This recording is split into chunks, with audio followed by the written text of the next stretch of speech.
Thank you, Holy Father, again for your generosity and for your time and giving us this interview. So the first question, just to get started, is about you, of course.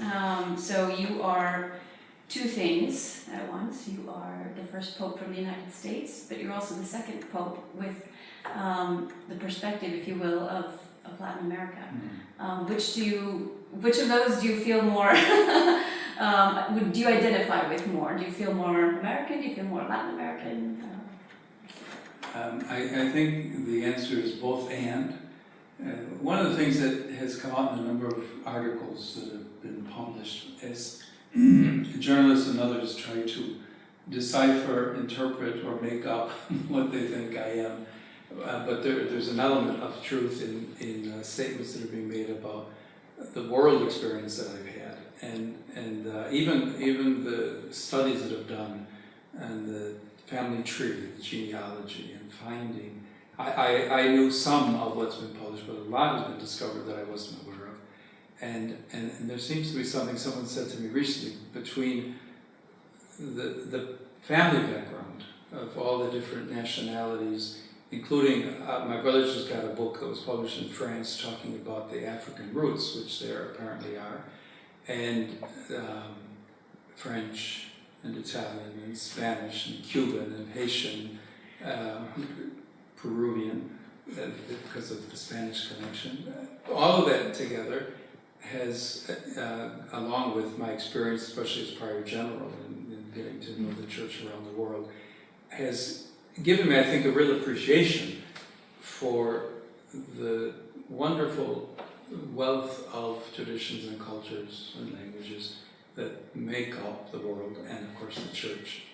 So I'm obviously an American, and I very much feel that I'm an American, but I also love very much Peru, the Peruvian people, and so that is a part of who I am. Half of my ministerial life was spent in Peru, so the Latin American perspective is very valuable to me, and I think comes out also in an appreciation that I have for the life of the church from Latin America, which I believe was significant in both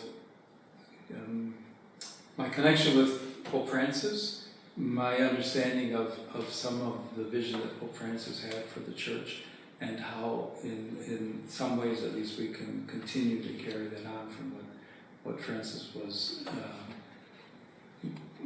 promoting, that word's not promoting, what Francis was offering to the church in terms of a vision, a true prophetic vision for the church today and tomorrow. Okay.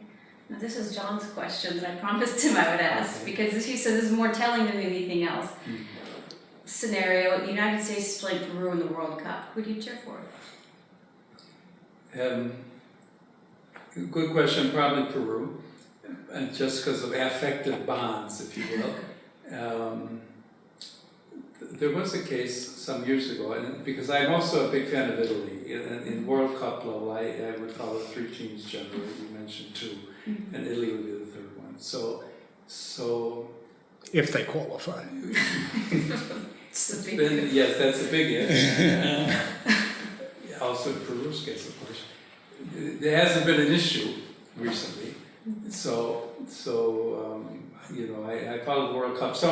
Even when people know I'm a White Sox fan, and I sort of said, well, Robert Prevost was a White Sox fan, but as Pope, I'm a fan of all the teams.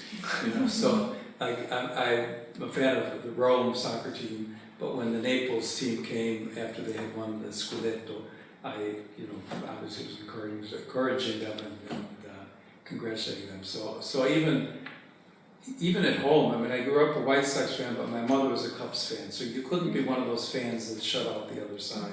It was like, we learned, even in sports, to have sort of an open, kind of a dialogical, friendly and not angry, competitive stance on things like that, because we might not have gotten dinner had we been. That's very wholesome, although I'm glad we have it on the record that you like Roma for all the Laziali.